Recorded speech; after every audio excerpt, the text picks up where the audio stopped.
Happy Monday. Peace and abundance, everyone. Greetings. Just setting some things up, getting some links together. Peace, everybody. We're going to talk about birthing while Black today.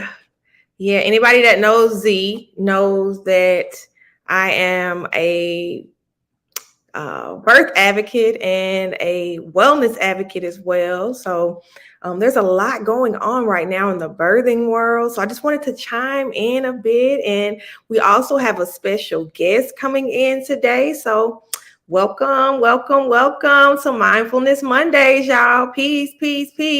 Hit the chat so that we can connect. Y'all got any questions, please feel free while I'm setting up some links. I got some real goodies for y'all today. All right, making sure I got everything all lined up and set up, and I do. All right. Like I previously spoke about, we're going to talk a little bit about birthing. This is a disparity, and the reason why, let me give the disclaimer before I start. It is not indiscrimination to any other race, nationality, or anything of that nature. But if you are aware of the birthing statistics, they can get scary for some people. So it's not trying to say, hey, it's just a us thing. But when you're looking at the numbers, it is a us thing. It's really just the Black women are dying at a disproportionate rate in comparison to so many other people. There's a documentary going on right now called Afterbirth, and it is very real, those things that those fathers talk about, and the disparities in the numbers. It's shocking, it's alarming, and while those types of pieces of education are shocking, it drops your jaws, it has people all up in arms and have people ready to get educated.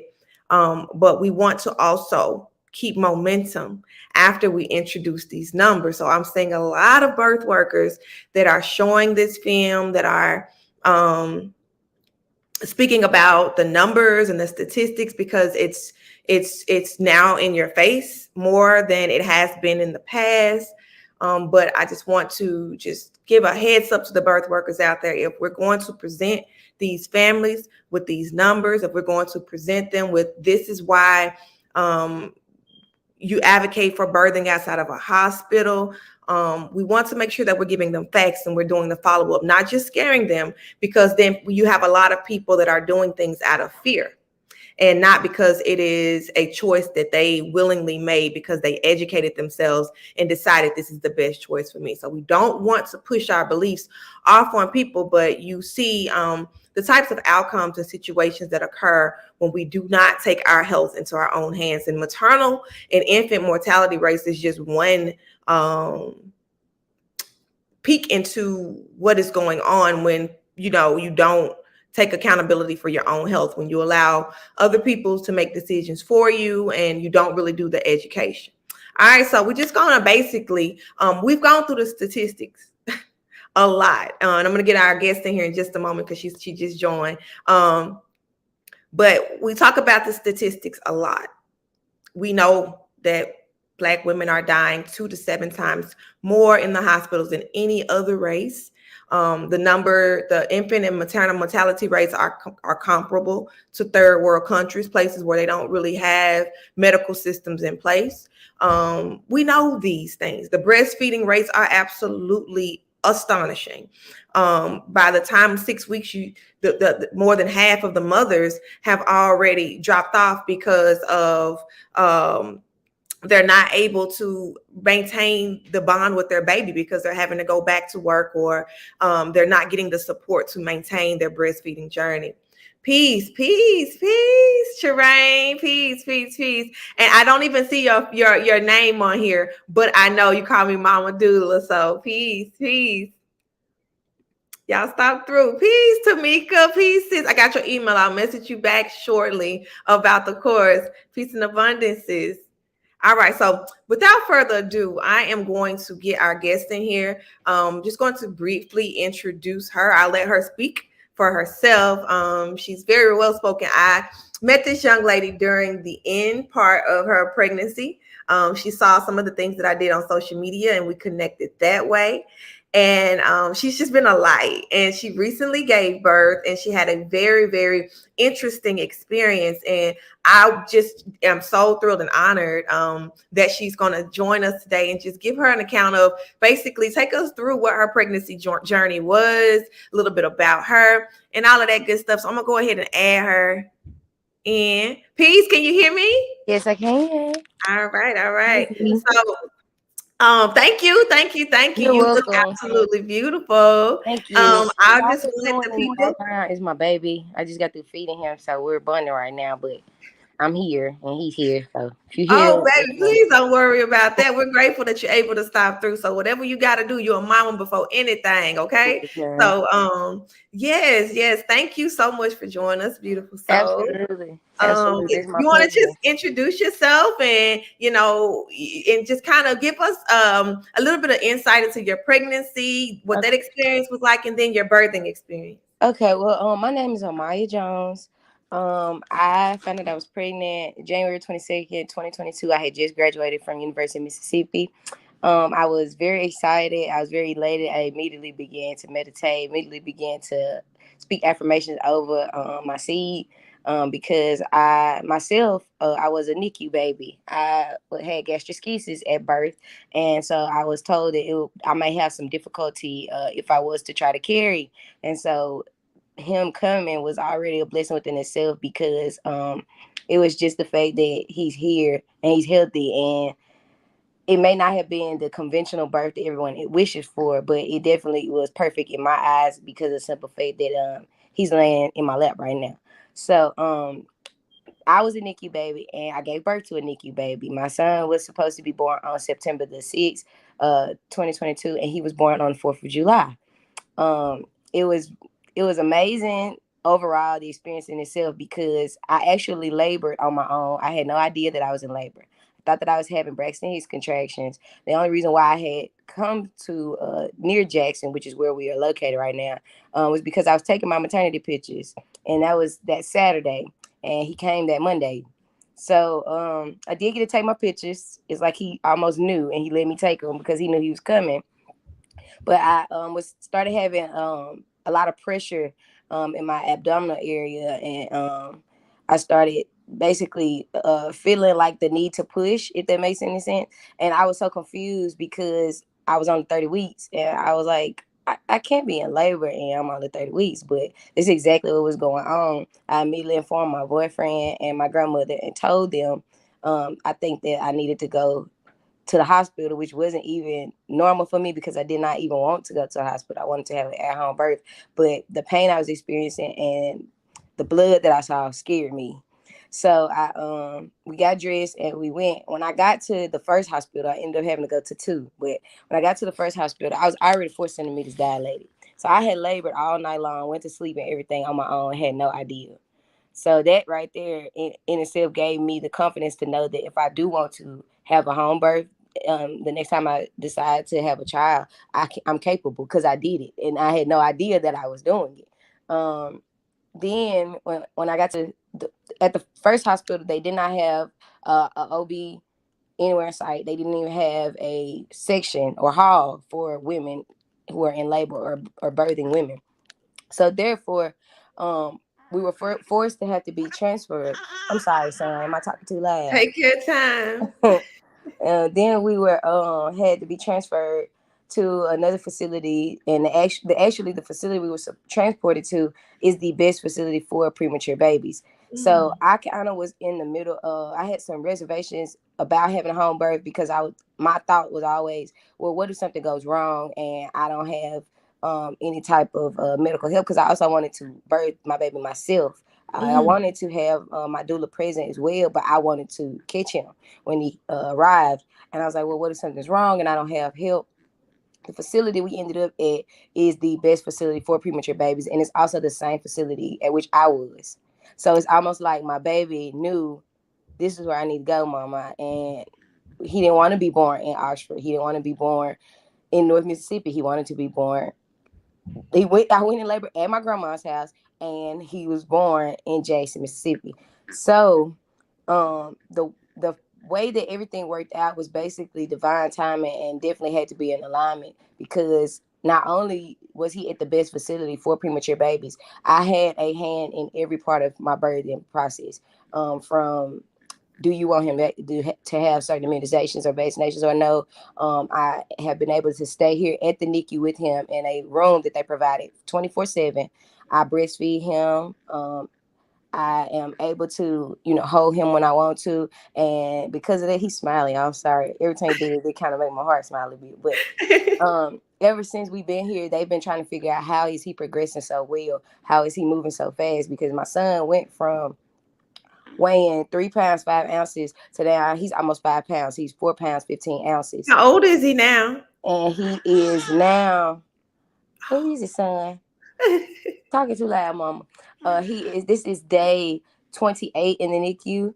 So he is 28 days old. He's almost a month. And they are trying to figure out how is he able to do some of the things he does. Like my son came out with his eyes wide open, looking at everybody. He was not, upset or anything. He was calm. He was smiling. And they were just asking me, what was I eating? Like, what things were I doing? What things were I doing? What things was I doing? What things was I doing before I gave birth to him? Because they've never seen a baby recover this fast. But he also was 30 weeks. Some of the babies that come in here are 22 weeks or 20 weeks and things of that nature.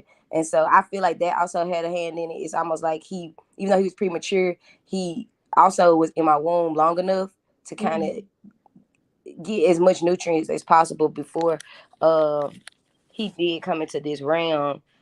They did leave the placenta on him for a while for me, before they just, cut it off. But his dad was able to cut the placenta, cut the cord. So it's just like I have my crystals up in the window in the room. No doctor, nurse, nobody has said anything negative to me about it. I like to play music for him in the mornings. Nobody has said anything to me about it. So it's basically like I got a blend of what a home birth would have been like away from home. And I also have the confidence to know that if anything does go wrong, because the only thing he's hooked up to right now is like the monitor that every baby is hooked up to for his heart rate, respiratory rate, and his oxygen level. You were just smiling this morning, but it's just, I know it's an amazing feeling, because it's like I got confidence in myself, because I didn't even know what to do, but I did know what to do. Like I was breathing through. My labor was probably one of the most amazing yet fulfilling yet comfortable things I've ever done in my life. I did not get an epidural. I did not have to be induced with Pitocin. I had the natural birth kind of that I wanted, the medically natural birth that I wanted. And about 10 minutes, 3 pushes, he was out. I mean, it was just an amazing experience. I did the breathing techniques that you taught me, Z, and I was, keeping myself calm and make sure I did not stress, because I did know and realize that would cause him to stress as well.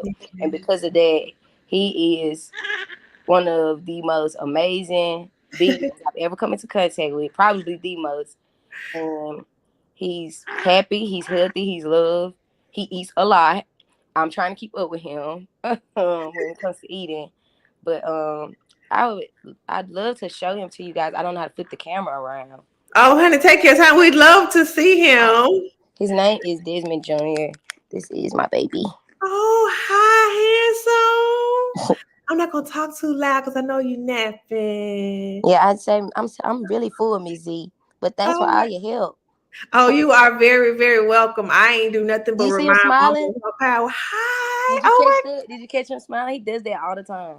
Like he's I'm smiling. happy, baby. Yes, he's Look what very we got happy. for Mama though. Like you are radiant and you are so amazing. Tika says congratulations, Mama. Yes, congratulations. Thank you so Hearing your much. birthday story just really it warms my heart so much. You've been so kind to share photos and updates and everything, and I can't say thank you enough, because I've learned so much through your experience. Thank you. I I've can't say thank you never enough to you. honestly. I would No, have never had the courage. I would have never had the courage to even to do it. I before I met you, I didn't think I could do it because of the horror stories I heard, and sometimes it comes from other melanated women about like you're gonna need an epidural, it's gonna hurt, they just gonna take your baby, they're not gonna let you do nothing with your baby. And I mean, it's just everybody's experience is different. And one thing I've vowed to do is not push my negative beliefs or anything that I've experienced in a negative way off on any other women, because they might not go through the same thing. You know what I mean? They might not even have that same experience. Now, I will be informative. There are some things, that have happened since we've been here that some would probably need to know about so that they could prepare themselves. And I would personally make them aware of that. But I'm not going to just down every single thing, you know what I'm saying, when I've had a positive overall experience. So, yeah, I think the stars, I think the Most High that I ran into you, that we have the bond and relationship that we do, because you awakened something inside of me where now I feel like I could be a light to others, and I'm grateful for that, and I'm grateful for you, and thank you. Oh, listen, you are already a light to others. I thank you for just paying that gratitude forward, but I pay it back to you because you truly helped me. You did. Just hearing your experience in knowing, like when you said pushing negative beliefs off on people. When it comes to birthing in the hospital, when it comes to birthing at home, there are pros and cons to everything. Okay. And I see, and I was just speaking before you came in about how birth workers will have experiences and they'll push them off on their clients. And I was one who had seen a lot of negative experiences in the hospital. And when you told me that you were able to stay with your baby 24/7, you were able to do your meditations without people like hassling you. You were able to ask questions, have your questions asked, get the support you needed. And watching your journey and the footage that you're sending me, the way they're corresponding with you, I think it is absolutely beautiful. One, because a lot of people don't really know how much confidence it takes to birth outside of the hospital, or even tell yourself that you can do it. Right. So people just aren't there. And just like you, like sometimes we don't, I know my pregnancies, they weren't playing. So I had to go and muster and conjure up that energy and that courage to birth outside of the hospital. And sometimes people don't have the capacity for that. So you don't want to scare them into doing something they're not ready for. Birthing outside of the hospital can be scary for people. Absolutely. So to know especially when you've never had a child before. This is my first and only child. So I just didn't want to do anything that could potentially harm him out of my own selfish, desires. So everything happened the way it was supposed to happen. Like I said, divine time and divine alignment. I mean, I went so hard trying my best to find a female OBGYN of color just for her to not even deliver my baby, because she's in Oxford and we aren't in Oxford. He came in Jackson. So what was that experience like, trying to find an OBGYN that looked like you? Listen, I found one, and I'm not gonna say her name because I don't want anybody else to, assume anything negative, because the experience I had with her may not be the experience that someone else has with her. But respectfully, I only met her one time.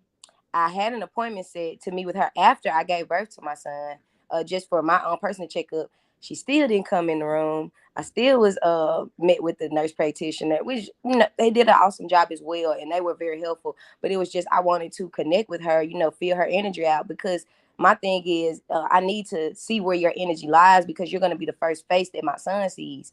And that's another thing. I think that planning for birth is necessary if it comforts you mentally, but also understanding that it may not go the way you planned it. It's something that you need to keep in mind as well, because whatever is best for that child and whatever is best for you and your safety is what's going to happen. And I can tell you, and I'm trying to say this before a nurse or someone walk in, but there are not that many melanated individuals who are in the higher authority, if that makes any sense, at this medical facility. But when I tell you they love me and they love my son and they do everything possible to make us feel comfortable, loved, cared for, and I'm on Medicaid. I'm not even paying directly out of my pocket. So it's not about the money for them. It's not about any of that. Like, they genuinely care. I can feel it. You know what I mean? And so I almost feel. What happened? Sorry, that was my alarm. Oh. I almost feel at home, but it's it made me view things differently as well, because like I said, I was trying so hard to find a female African American OBGYN, only to be let down by that same female OBGYN that I, kind of went to bat for. And it's just, you have to basically let go of any stereotypical reservations you may have, because you never know who is going to be what's best for you and your child, who can help you. Honestly, most of the doctors here are from India. Most of them are from India. But when they come in and they see my crystals, and they see me meditating and things of that nature, they kind of like know what's going on. So before I even had to say anything, they were like, they were already asking me, well, you do you want them circumcised? There's things like that you would, Yeah. that doctors otherwise wouldn't even Cultural ask you. competence. Yes, Cultural they were competence. asking me everything, like which immunizations do you want him to have, which ones do you don't. They were like, we're not going to give him a vaccine because we know you don't want him to have a COVID vaccine. Like, they just knew, and I didn't have to say anything. Like, it's just, I don't know, it's just, I can breathe. I don't have to worry about anything but feeding him. And even the nurses, they will do that for you. But when you're a parent, that they see visits and care, like if you want to do his blood pressure, take his temperature, everything I want to do, they allow me to participate 100%. So I'm grateful for that. And I hate to say it, but it's not something that I feel as though I would have gotten with the physician that I had chosen, Yeah. because I had already heard from people directly who had that physician that said, she's known for just pushing women to get in C-sections. Mm. And I didn't need a C-section. I had my son vaginally, no epidural or anything. I was discharged the next morning from the hospital. They were trying to figure out how in the heck is this lady walking around. I was only focused on going to that Nicu to see my son. I didn't care about nothing else. They had to tell me, Miss Jones, you might need to get your little rest. I was like, I rest when I see my son. I thank y'all, I appreciate y'all, but so that lets me know I'm healthy enough, you know what I mean, to not have to deal with that. And so to know that there are girls who also were in the same position as me, but were forced to have C-sections, and it's just because of the fact that you get more money if you perform a C-section on someone. You taught me that too. I learned it from you, from your other podcast. So it's just, everything worked itself out. It may not have been what I expected. It may not have been what I would have put. I didn't even know that this was what I needed. So how would I have even known to plan something like Mm-hmm. this? But it's literally like the medical slash hospital side of things was blended with the holistic meditative side of my life, and it was just put together. Balance. Balance. And my grandmother is comes and visits often. My mom, because they live in the neighboring city, so he was able to have 4 visitors due to the COVID restriction. So it's me, his dad, my grandma, and my mom. So I have a full support system. When I need to, take a break, go get a shower, take a nap, they are more than welcome to come up here and sit with him for me. And I'm so confident in the nurses and the people here that I feel like I can leave for an hour or two and come Mm. back, and but it's just the mama in me won't let me. So I literally have been doing everything from this room. But yeah, like, this is what was best, and I could have never planned it. I could have never planned it. Yeah, visitation definitely happens. But like I said, they're still doing the mask mandate. Gotta wash your hands before you enter. You cannot even enter the NICU. They have a sink outside in the Good. in the hall by the desk. You have to wash your hands for 3 minutes before you can even enter. Like, everybody, me, the doctors, everybody has to wash their hands. Visitors. So they have a pump for me here in the room. So I've been using that pump in order to, have milk for him when I can't breastfeed him directly. So the nurses are very adamant about giving him my breast milk before anything. But if I don't make enough breast milk, they do have formula that they provide to supplement any nutrition that I'm not able to provide. But my milk supply has been pretty decent. So And you told me about donor milk too. yes, they have donor milk. They tell us about the donor milk and what the policy is there. They do have donor breast milk. You do have to sign a consent form. They will not give it to your baby if the only options are your milk, so your breast milk, the donor milk, and formula. Mm-hmm. And with formula, they only try to give the babies a little bit, but they still get your consent for that as well, to basically get their their bellies, because they're so new, used to it, in the event of your milk supply isn't where it needs to be or things of nature, and they only will give your baby the formula that is best for your baby, because each baby is different, and so they have to make sure that they're giving them what will supplement them the best. But the donor milk is they have a milk lab with individuals who are always masked up, always have on scrubs, and have their hair and hair nets, things of nature. And they basically they screen the milk. They show you, that they screen the milk, so you get to see that they check for everything that could potentially be in it. They only use breast milk from healthy mamas who don't smoke, who don't drink, things of that nature. Because you cannot even donate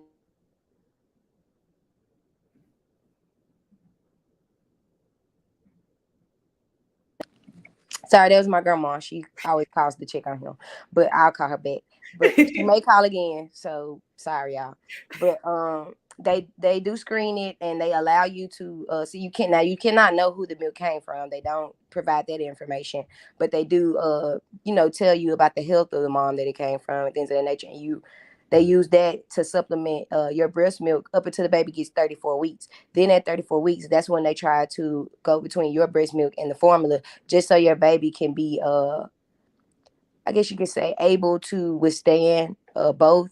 But if you make enough milk and you only want your baby on breast milk, they will only use breast milk. If you only want your baby on formula, they will only use formula. They don't try to force you to breastfeed, anything of that nature. It's literally all up to the mama. Like, they ask you And they everything. provide you with I know that you said that you got a pump in the room, so they provide you with like lactation support and people that can help you. Yes, I have a lactation specialist. I have a lactation specialist. They also provide you with a social worker, because if you have a premature baby, you automatically get a social worker. But my social worker, she loves me, and I love her too. And I love my lactation specialist as well.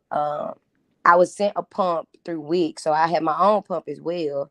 But the pump that they gave me in here is called an Amita, and it works really well. I really like it. They make sure your phalanges fit correctly, and they show you how to operate the pump and everything. They don't just like leave you just out in the cold. Before I ever got to do anything for my baby, I was taught how to do everything. And you have constant around the clock support. Like, his nurse is right outside this door right now. If I step out there and tell her I need her, she's coming in here. And he has a nurse from 7 a.m. to 7 p.m. Then he has another nurse from 7 p.m. To 7 a.m. So he around the clock. The doctors are always willing to talk to you. They love when you ask questions, because they feel like that means you really care. So they will sit here and talk to you for hours if they can. But they have other babies to attend to, so they don't do that.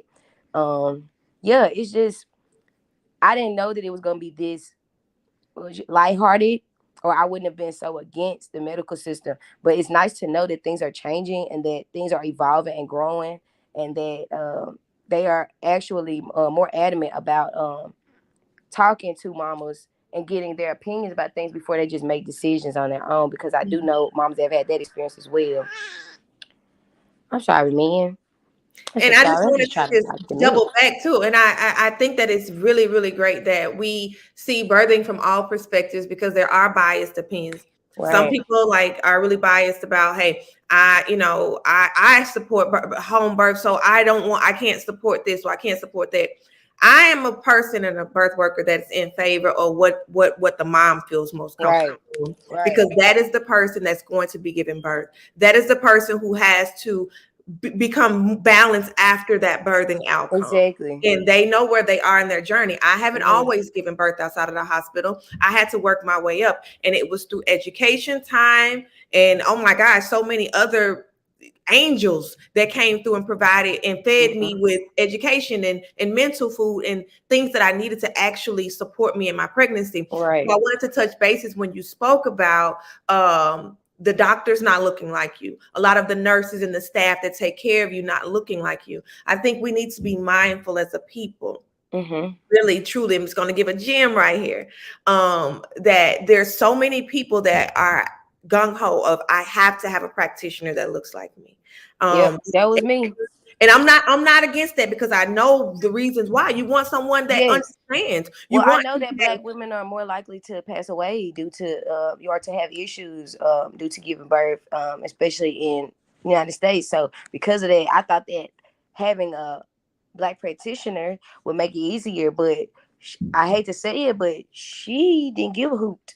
Like, And, I'm and just being and what's honest. happening is a lot of these Black practitioners are so highly sought after, and they're scarce that Right. they're overworked. They're Right. And that's right. And I so think that's what busy. it was. I think that's what it was because when I looked up her reviews and things, she did have 4 to 5 stars. So I was confused when I got I guess you could say when I got the output that I got from her, because I had assumed based off of the ratings and things of that nature it was going to be totally different. But Mhm. then right after, it was almost like I was getting signs leading up to my birth, because I would run into people that was like, oh, that was my doctor. Don't. And then and it was other Black women, and I was like, all right, I picked this lady. This lady's gonna birth my baby. I'm scared. I don't want to have no C-section if I don't need one. Things of that nature. But it's almost like the universe worked it out, Yeah. because I didn't even have to, even though, and then it's almost like I got that confirmation, because after I gave birth to him, and then still wanted to meet with this woman to just let her know I had him and he's healthy and we're good. I went way to Oxford for the appointment because it was up there. She still sent a nurse practitioner in the room because she was too busy. That was her words. And So and that's not an excuse. That's not an excuse because I never got to really talk to her. yeah, and this is your child, this is your health, this is your birth, and they have a duty to support you when sometimes they get overwhelmed. Sometimes it's all about the money because she's Yeah, going to get paid whether she lay eyes on you or not. So we exactly. have to not box ourselves in with the bias of always saying, when it's favorable for us, we can say, yes, we can get a practitioner that looks like us. But we don't want to just stop at what they look like, okay? Because that's superficial.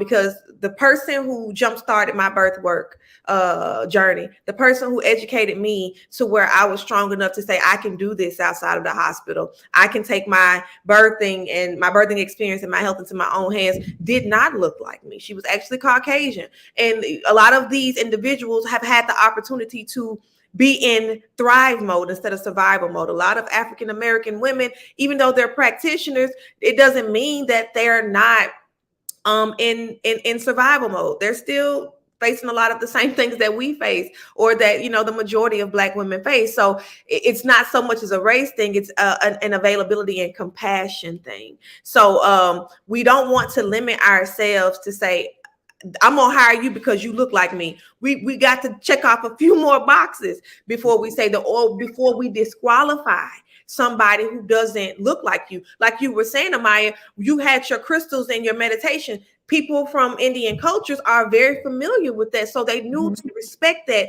And Yeah, that I love person. that. I don't know if y'all can see them, but those cards and stuff in between, those Mhm, crystals, I they can line see through the whole window, like from one end all the way to the other. you got a beautiful view too. I love them clouds. Yeah, that's what I'm saying. So Sky. we get to wake up, watch sunset, sunrise every day together. It's really like better than I think it would have been at home, to be honest. You know what? I'm so glad that you're able to have this experience, especially being in the hospital. Because I'll be honest with you, even with nursing, personal experience, and supporting as a doula, I've never seen anybody get the red carpet rolled out for them like that. But why wouldn't they? With you being so royal and Okay, amazing. thank you. Toya said, greetings and salutation. This is wonderful. When I had my son 19 years ago, they suggested I breastfeed, but they didn't actively teach me how to breastfeed. But I did it for 9 months. Congratulations, girl. I Mhm. pumped and I let him latch on, but I also bottle fed because I didn't think I produced enough milk. I'm That is doing the same education. thing. You're Yeah. doing the same thing. And not only like Beautiful. did the lactation specialist and the nurse help me, but my grandmother, my mom were present for that moment too. So they got to, it's like I had the ancestors and a little extra help, if that makes any sense. Yeah, you had support all around you. You Yeah. covered, and so I have to ask this, like Mhm. with your entire experience, and with this beautiful birthing outcome that you've Mhm. had, what would you say, like what advice would you give to other mothers that are planning to get pregnant, maybe getting ready to deliver soon, maybe considering a home birth, a hospital birth? What would be your advice? I would say, don't be afraid to express your opinions. Don't be afraid to ask questions. Don't be afraid to be yourself. do be mindful, like these people are helping you take care of your baby, or helping, bring your your life into this world. So therefore, because you know that they are helping your seed, I always am kind to everybody. I'm not just kind just because of it. I'm kind naturally, but I'm really nice. Like, I ask them, how you doing this morning, and things of nature, stuff that other people don't ask them. And I didn't know that. Like, we think about us all the time, but they're pretty stressed out too, because your baby's not the only baby they have to birth. Sometimes these people birth 10, 15 babies a day, and that could be a lot of, energy output. And so I always try to make sure I'm kind to not just the individuals, with the doctors and the nurses, people who are in control, or I wouldn't say control, or who are assisting medically, but the people who clean my room, the people that make my coffee when I go downstairs, the people, just every single person I come into contact with, I always try to show compassion and love and care to them, because that will also be reflected back to you as well. And so I think that that's important. Like, I know when you're pregnant, your hormones, it's kind of hard to control your emotions, but if you just think positively, don't think about the negative things that could happen or could go wrong, because we have the power to manifest. So if you speak life over your child, speak life over your situation, your birthing process, the way you want it to be, it may not be the exact way, but I guarantee you'll be okay, and your child will be okay. And don't be afraid. Like, I know this kind of the worst advice to give somebody, because when you walk into an experience that you've never experienced before, with people you do not know, they're complete strangers, you will tend to be a little afraid, because you don't know what to expect. But that fear can easily be turned into motivation, can easily be turned, it's my grandma calling again, can easily be turned to motivation, can easily be turned into positive thoughts and experiences. So think positively, be a light, receive the good that individuals are trying to bring to you. Like, don't be so quick to not want something from somebody because it's not typically what you would expect, or they're not typically who you would expect them to be, because sometimes they angels in disguise. Like, and sometimes the Most High is testing you to see, will you show compassion to everyone, not just someone that looks like you. So that's my advice. Listen, you just make my heart smile because you are just radiant. I always tell you that grandma ain't playing. Grandma said, baby, I'm finna check on you and this baby, and I'm finna keep calling till you answer. Ain't nothing I wrong with probably it. need to go, Z, because she Yeah, gonna keep calling. absolutely, Mama. I thank you for your time. Please, please, please, keep in touch. You know how to reach me. We've always been connected Absolutely. in that manner. So take care and thank you so much. Gratitude. Thank you. Gratitude, Peace. sister. All right. So yes, y'all. I'm just gonna wrap it up with a little bit of advice. There are pros and cons to birthing outside of the hospital. I have to put this up here. You are powerful, Maya. She is definitely powerful. Such a radiant light. So informed and educated, and yeah, she is such a force to be reckoned with. I'm so excited to see what she's going to be doing in the future with her experiences, because a lot of people who get into birth work do so from personal experiences, not even if they've had a baby themselves, but if they've seen disparities. I know I was talking to a brother earlier in the year, maybe in last year, I don't know, time moves so fast, y'all, but he's such an inspiration. He partnered with the cool nurse to come in and speak, but he was a brother and he was a doula, and he got into doula work because of a traumatic experience that his sister faced. So our experience, they mold us, so we can allow that to hinder us or allow it to continue to propel us into our purpose. So absolutely. I'm just, yeah, she is absolutely beautiful. Gratitude, Sharana. I appreciate you. I'm reflecting your light. But we want to definitely be informed with anything that has to deal with our health, not just having babies, but definitely when having babies, because it's not just us, it's our baby's well-being as well. And because Amaya was informed and she did her due diligence to educate herself, I remember her finding my podcast and she was so excited about the knowledge, and it always just really allows my heart to just open when I see someone excited about learning something to better themselves. A lot of people like to learn so they can tell other people, but she was learning those things to just basically build up momentum to propel herself into a journey that she had never gone into before. And although things, weren't, she had plan B, A, B, and C. She had a birthing plan, and everything worked out in her favor because she was informed, because she made the decisions that felt right and true to her. And baby boy is thriving. I remember when he had the lavage feedings in his nose, and now he's feeding by mouth. He's growing and developing so fast. So knowing that she was predisposed to so many different factors that could have negatively impacted her, she prepared herself.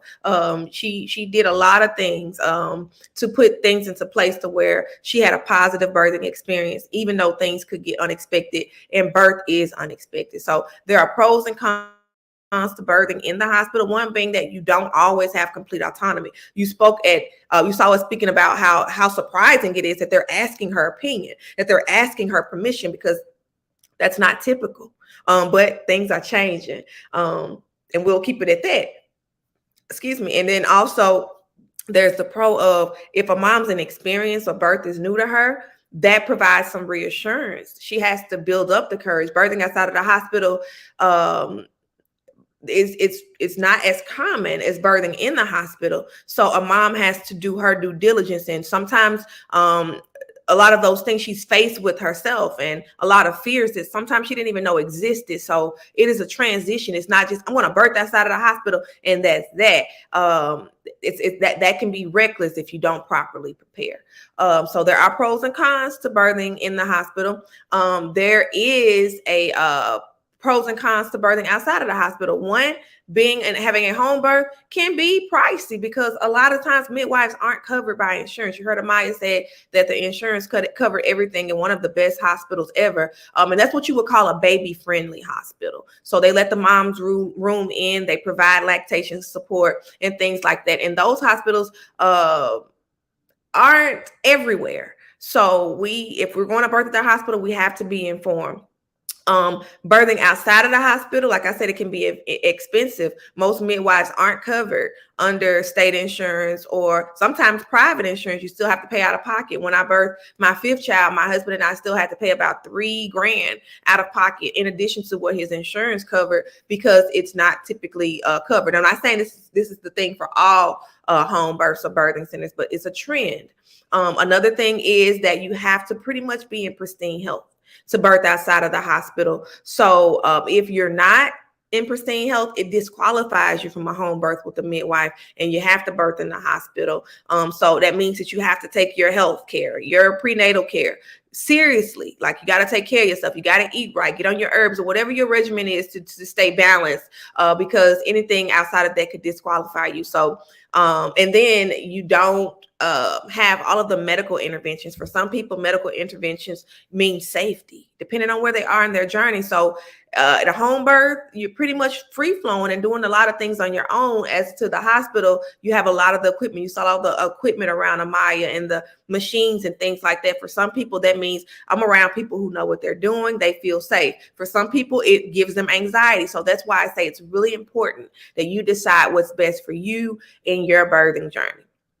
All right. So, I don't think we have any more questions. I'm going to turn the tables a little bit because we think about birthing and traumatic birthing experiences. And I'll speak for myself. I had 4. I'm a mother of 6. I had 4 experiences that I really, truly had to heal from because of bias, because of lack of education, because of not being ready to really physically be a mother, emotionally be a mother. Let me correct that. Physically, I was prepared. I carried the baby. I gave birth. But emotionally, I did not have the alignment to know what it meant to be well and raise a child. So all of that had an impact, and I had to heal from. So that brings me back into womb healing. It's full circle, you guys, because if a woman carries a baby, she experiences a traumatic experience, then that experience is recorded by the womb. The womb is one big tape recorder. Well, not really big, but it's a one tape recorder. It does not forget. It remembers over many lifetimes. So if a woman has a traumatic experience or any trauma to the womb, C-section, the checks when they check your cervix, things like that are invasive, and it can leave trauma on your wounds. Bad sexual experiences, partners that you're trying to release, all of that is passed on to your child. when they come out of the threshold of the birthing space, or they crown through the womb, through the birth canal, they pick up that trauma, they pick up that energy. So they end up picking up some of the same habits, behaviors, thought systems, and patterns. So it's really important that if we're in childbearing age or not, that we heal our wombs, because a woman that heals her womb heals 7 generations back, 7 generations forward, in addition to herself. So you're literally healing the world. So imagine if every woman healed her womb or was actively practicing womb healing, what that would look like for the world. Amazing, right? That's what I'm talking about. So I say all that to say we have our womb healing course coming up on the 15th. We're going to run a special on this, so keep an eye out for it. Number 2, we have our womb wellness workbook and journal. It's a duo, and we launched it last night. And I launched it exclusively to my tribe sisters via email. So if you're not subscribed to my email on my Blooming Lotus website, please do so. www.bloominglotusbirthingservices.com. Check it out. Subscribe to the email, because I always send out all kind of offers and goodies. Last night, I sent out a blast with the email about the workbook. It's a digital workbook. You can download it. You can print it out, however works best for you. $5.55, y'all. We're talking meditations, affirmations, womb healing, tea recipes.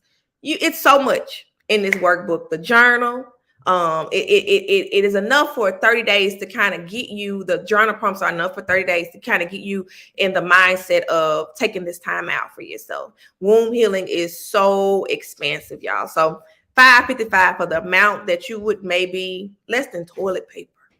Good God.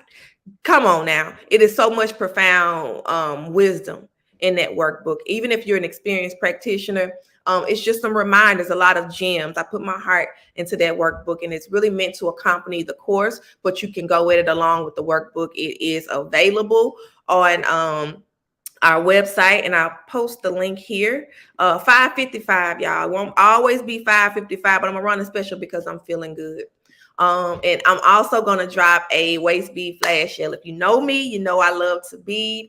I've been in my zone all AM, all rising, and I've been beading. So I'm going to post some fly waist bead sets at a very exclusive price after this live, because the womb healing is real and it is vital.